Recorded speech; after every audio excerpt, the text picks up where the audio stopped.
Assalamualaikum warahmatullahi wabarakatuh.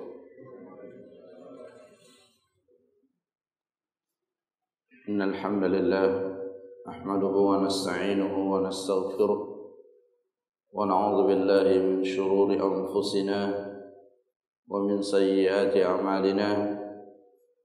Man yahdihillahu fala mudilla lahu wa man yudlilhu fala hadiya lahu.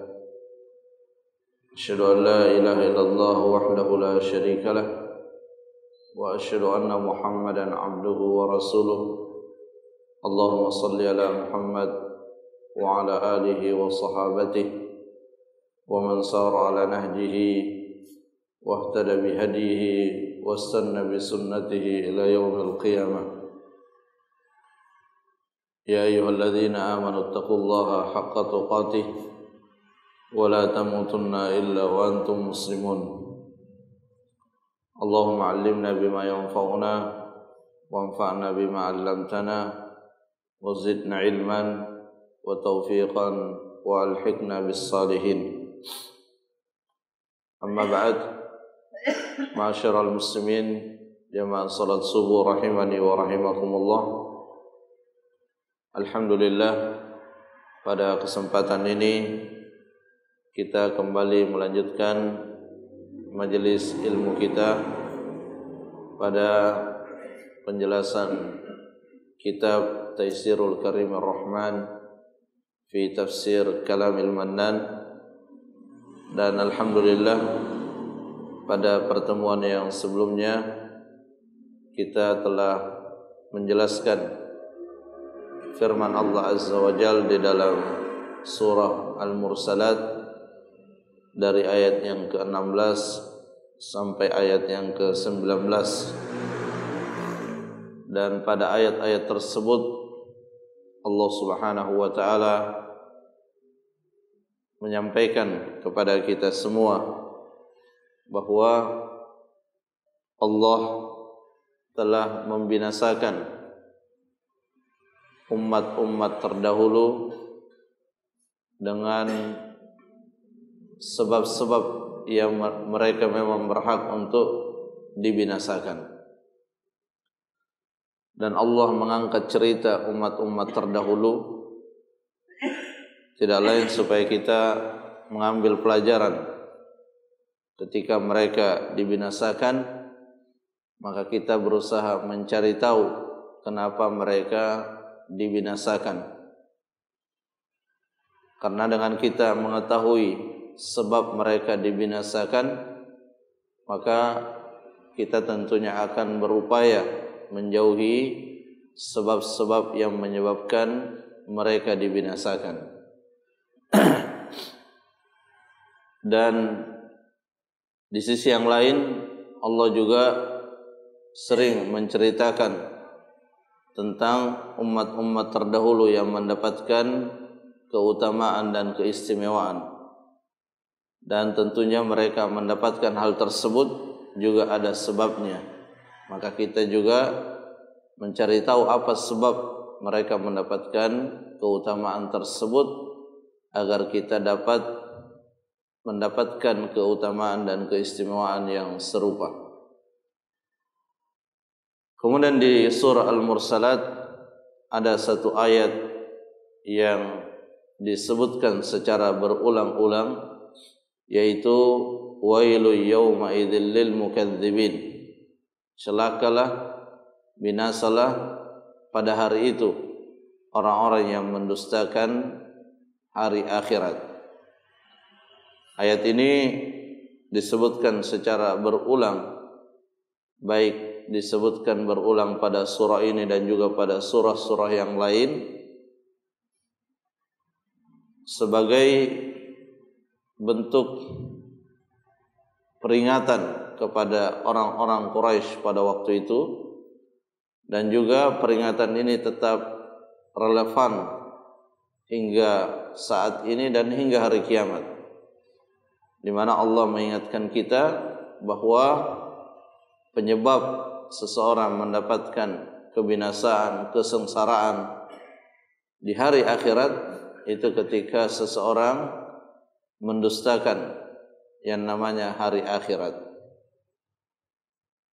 Tentu bagi orang-orang kafir, ya, mereka mendustakan hari akhirat dengan memang mereka tidak mengakui keberadaannya. Sedangkan bagi orang beriman, mereka mengakui dan mengimani akan adanya hari akhirat. Tetapi keimanan orang-orang beriman terhadap hari akhirat tentunya berbeda satu sama lain, bertingkat-tingkat. Dan itulah sesungguhnya yang berpengaruh sangat besar di dalam kita melakukan suatu kebaikan atau menghindari suatu keburukan. Ketika kita memiliki keimanan yang kuat tentang hari akhirat, maka pada saat di hadapan kita ada pintu kebaikan, tentu dengan keimanan tersebut akan menjadi pendorong kuat untuk kita melaksanakan kebaikan itu.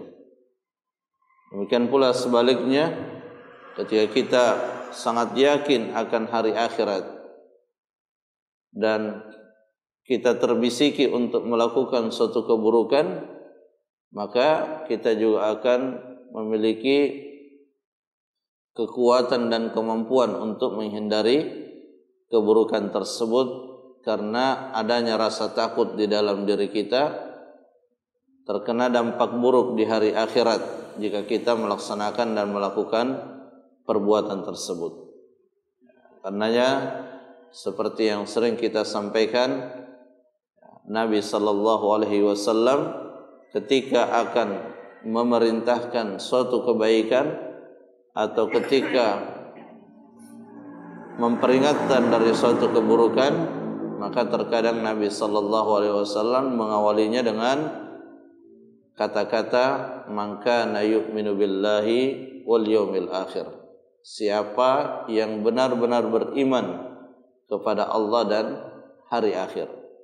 Baru kemudian disebutkan perintahnya atau disebutkan larangannya. Jamaah rahimakumullah. Kemudian kita lanjutkan pada ayat yang berikutnya. Allah berfirman, A'udzu billahi minasyaitonir rajim. Alam nakhluqukum min ma'in mahin faja'alnahu fi qararin makin ila qadarin ma'lum faqadarna fa ni'mal qadirun wailul yawma idzil lil mukadzibin. Alam nakhluqukum min ma'in mahin, tidakkah kami telah menciptakan kalian dari air yang sangat hina. Di sini Allah Azza wa Jalla menggunakan kata ganti kami dan tidak menggunakan kata ganti aku atau saya. Dan di dalam Al-Quran kita sering menemukan ketika Allah menyebutkan tentang dirinya, Allah tidak menggunakan saya atau aku atau ana, tetapi menggunakan nahnu. Maka ketika Allah menggunakan kata-kata nahnu untuk dirinya, maka itu tidak sama ketika kita yang menggunakannya. Ya, kalau kita menggunakan kata-kata nahnu, maka biasanya itu dimaksudkan untuk menunjukkan lebih dari satu. Tetapi kalau Allah yang menggunakan kata-kata nahnu, maka itu bertujuan untuk menunjukkan keagungannya. Ya, jadi tidak bermakna bahwa Allah bersama dengan yang lainnya dari para malaikat, tetapi Allah satu-satunya dan Allah menggunakan kata ganti kami untuk menunjukkan keagungannya. Dan uslub seperti ini sangat dikenal di dalam bahasa Arab. Nah, pada ayat ini Allah Subhanahu wa taala mengingatkan kepada seluruh manusia agar manusia selalu mengingat tentang hakikat dirinya, terutama dari asal usul penciptaannya, di mana manusia tercipta mimma immahin. Syekh Sa'di di sini mengatakan fi ghayatil haqarah, dari sesuatu yang ghayatil haqarah, dari sesuatu yang sangat hina. Karena dia juga tempat keluarnya sama dengan tempat keluar kotoran yang lain. Dia dari sesuatu yang sangat hina.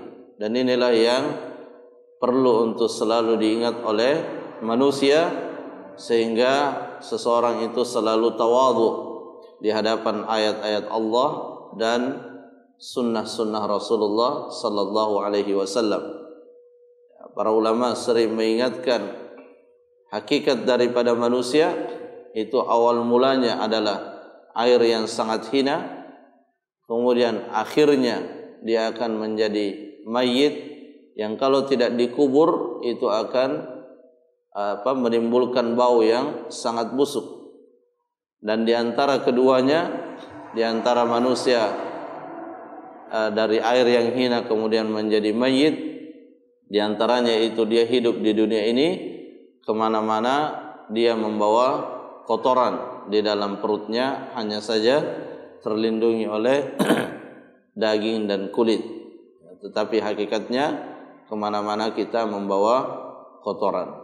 Inilah yang perlu untuk selalu kita ingat, sehingga jika kita ingat hakikat tersebut, maka di hadapan perintah-perintah Allah, di hadapan sunnah-sunnah Rasulullah SAW, kita tidak ada kata kecuali selalu mengatakan sami'na wa ata'na. Dan itulah perkataan orang-orang beriman di hadapan ketetapan-ketetapan Allah di dalam Al-Quran dan juga di dalam sunnahnya. Jadi Allah mengingatkan, tidakkah kami telah menciptakan kalian mimma immahin, dari air yang sangat hina.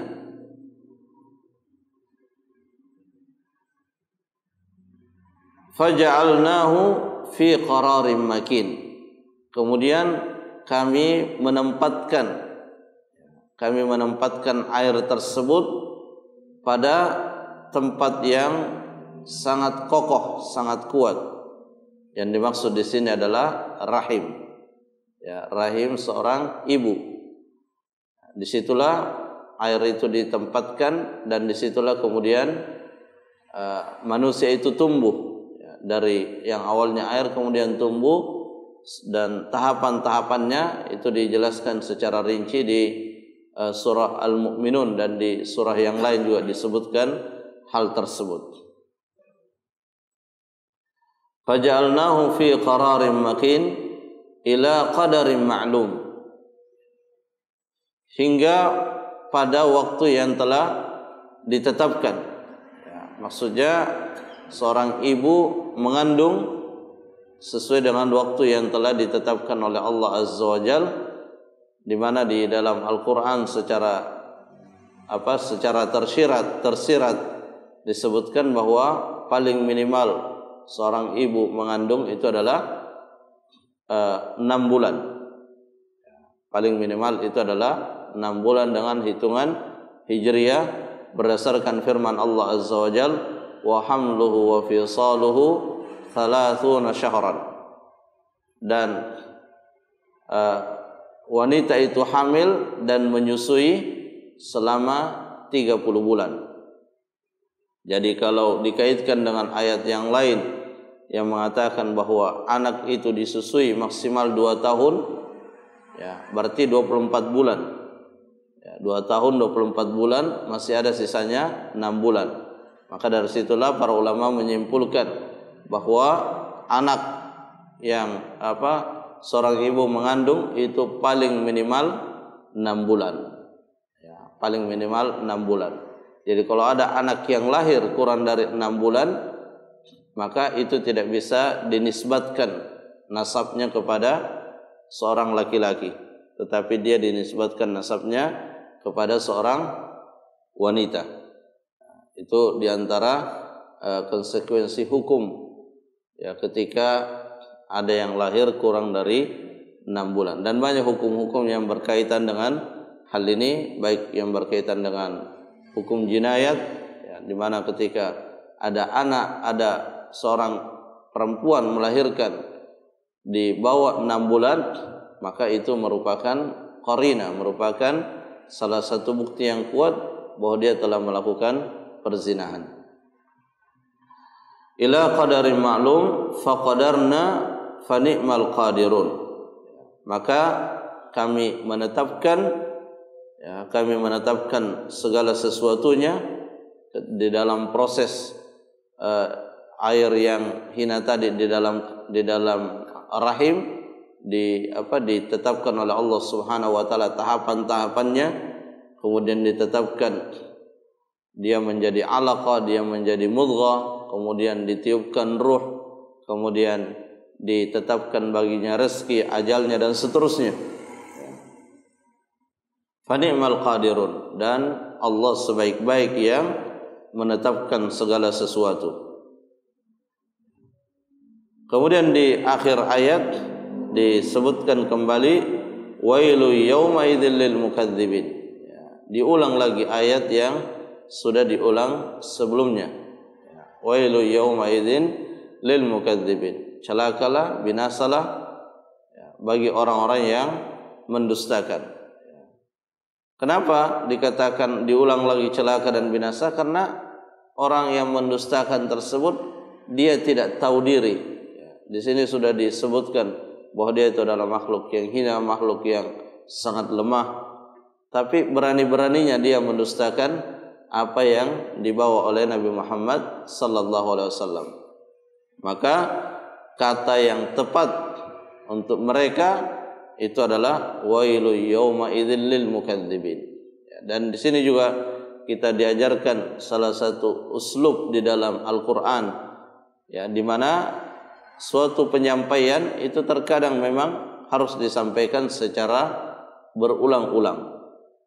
Mungkin secara makna sudah terpahami, tetapi belum tentu makna tersebut terserap di dalam hati seseorang, sehingga terkadang memang perlu diulang-ulang.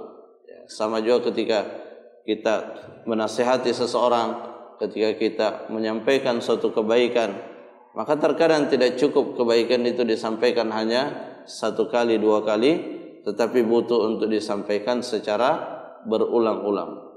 Apalagi manusia memiliki sifat mudah lupa, sehingga dia butuh untuk selalu diingatkan. Terkadang apa yang telah disampaikan itu terlupakan, sehingga dengan adanya pengulangan-pengulangan maka itu akan menyegarkan kembali di dalam ingatan kita. Kemudian di ayat yang berikutnya, alam naj'alil arda kifata ahya'an wa amwata wa ja'alna fiha rawasiya syamikhatin wa asqainakum ma'an furata wailu yawma idzil lil mukadzibin. Kemudian Allah Subhanahu wa taala menyebutkan bentuk kenikmatan yang Allah berikan kepada hamba-hambanya. Yang pertama yang Allah sebutkan, alam naj'alil arda kifata. Syekh Sa'di rahimahullah mengatakan, ai ama imtananna alaikum wa an'amna bitaskhiril ard limasalihikum. Tidakkah kami telah memberikan kenikmatan kepada kalian dengan menundukkan bumi ini untuk kemaslahatan manusia. Jadi bumi ini kalau Allah tidak tundukkan, maka kita tidak bisa tinggal di atasnya. Allah menciptakan bumi ini dengan beraneka ragam. Ada yang tanahnya keras, ada yang bisa dipakai untuk bercocok tanam. Semua yang berkaitan, jadi didesain bumi ini untuk kemaslahatan manusia.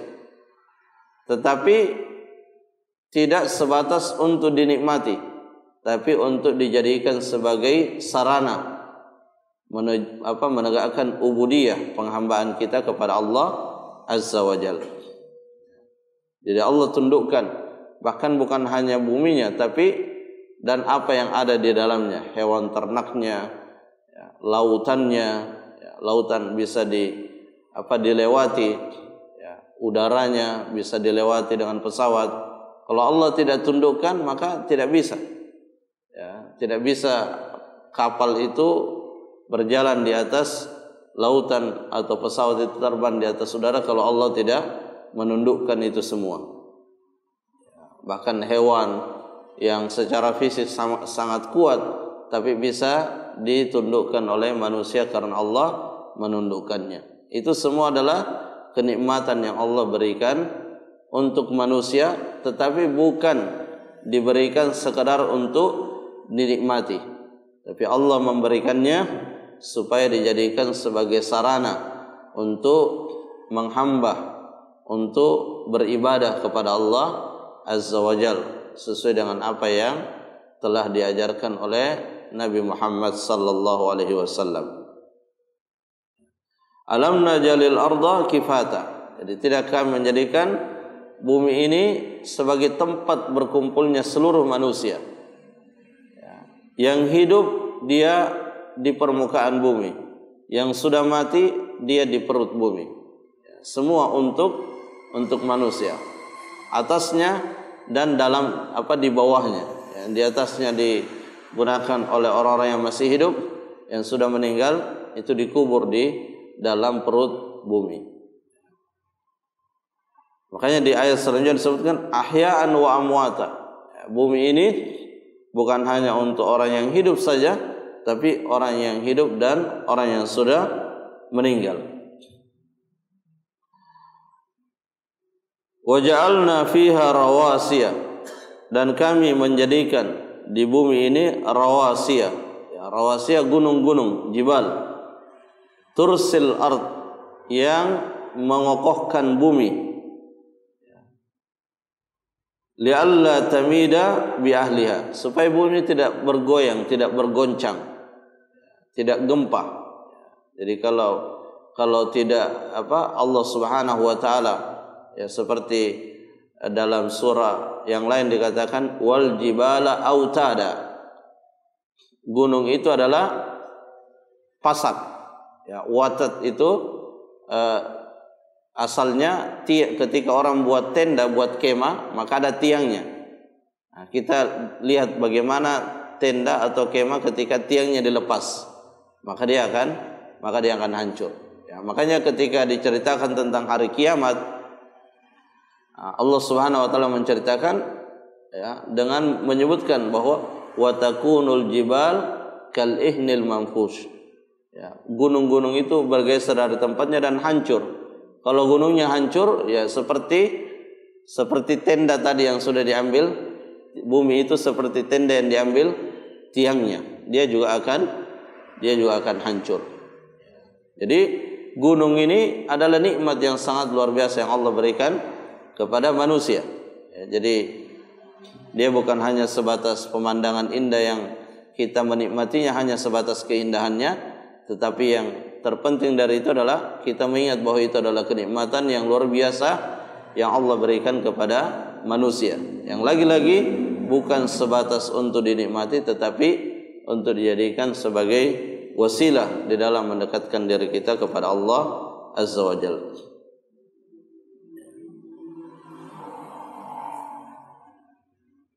Wa ja'alna fiha rawasiya syamikhatin. Syamikhatin at-tiwal al-irad, yang tinggi dan luas. Ya, ada gunung yang mengerucut ke atas, ada juga yang memanjang. Ya, kita sulit melihat di mana puncaknya. Ada juga yang seperti itu. Wa asqainakum ma'an furata, dan kami memberikan kepada kalian wahai manusia minuman yang tawar. Ya, minuman yang tawar. Ya, jadi ini juga satu kenikmatan. Ya, air yang kita minum itu adalah air yang tawar. Nanti kalau kita ingin manis, tinggal dicampur dengan zat yang menjadikannya manis, dan rasa-rasa yang lain bisa kita dapatkan dengan mencampurkan sesuatu. Tapi asalnya dia adalah ma'an furata. Dan itulah yang sesuai dengan kebutuhan manusia. Kalau dia manis terus, ya kita tahu semua bagaimana akibatnya. Kalau dia asin terus juga tidak baik bagi tubuh manusia. Tapi kalau dia tawar, maka insya Allah baik bagi tubuh manusia. Tidak ada mudaratnya. Jadi itu juga kenikmatan. Ya, kenikmatan yang Allah berikan. Jadi jangan sampai merasa nikmat kalau minum yang manis-manis, ya, atau minum yang ada warnanya. Ya, sesungguhnya di saat kita minum air putih, itu sesungguhnya asal usul kenikmatannya minum. Ya, karena dari situlah tubuh kita mendapatkan asupan energi yang sesuai dengan kebutuhannya. Orang orang-orang medis tahu bahwa seorang kalau jarang minum air putih itu bisa menjadi penyebab beraneka ragam penyakit. Jadi Allah menyebutkan di sini ma'an furata. Ini kita diingatkan bahwa itu adalah nikmat yang luar biasa. Asqainakum ma'an furata. Nah, kemudian ditutup lagi dengan wailu yawma idzil lil mukadzibin.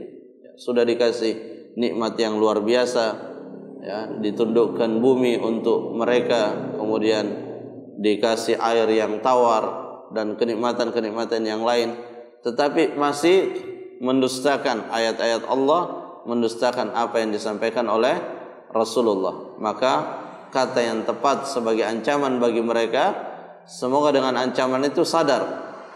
Wailu yawma idzin lil mukadzibin. Jamaah rahimakumullah, ini yang bisa disampaikan, semoga bermanfaat. Wallahu ta'ala a'lam bissawab. Subhanakallahumma rabbana wa bihamdik, asyhadu an la ilaha illa ant, astaghfiruka wa atubu ilaik. Assalamualaikum warahmatullahi wabarakatuh.